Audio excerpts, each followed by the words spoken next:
अरे हई मुंह काहे फुलल बा? का भइल?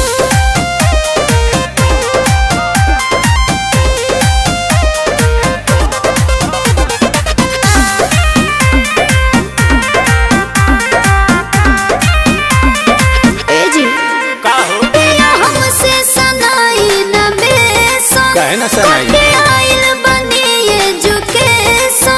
नहीं अच्छा से चले रिलेशन जब गाड़ी धोले बुआ सटेशन कह देता है। कवन कॉलेजिया में पढ़लू अंग्रेजिया हो अंग्रेजिया छाटेला तो हम से रूसन करे जाई करे जावा फाटेला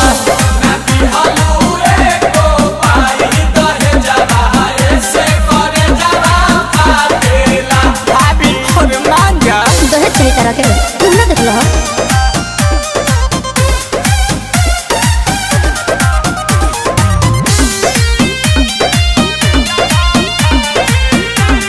एक बात बताओ नाराज काहे होलू छने पछने बियाह जब कइलू अपने पसने मोती मराइल रहे।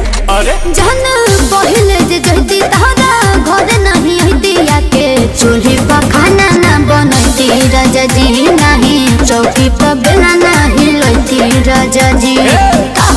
हम ही मिलल का बहानी सेती है के धनिया बेरी बेरी डांटेला तो हम से रूसन करे जाई करे जावा फाटेला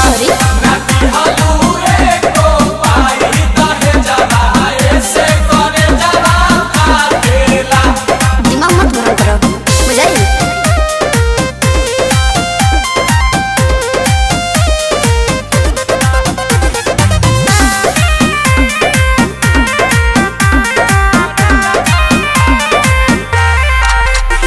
बताहो का खोइबू मीठा की खाटा मंगाही पानी पूरी किलो लाता झिया जरदन सासु हो आसु प्रियंसु राते दही ना सही रहे जमल राजा जी ना बहाना घोटात नील कमल राजा जी। मत पूछो दिहिला अंगूर तो भा गेलु दूर दूर तहर कुकुर काटेला तो हम से रूसन करे जा ई करे जावा फाटेला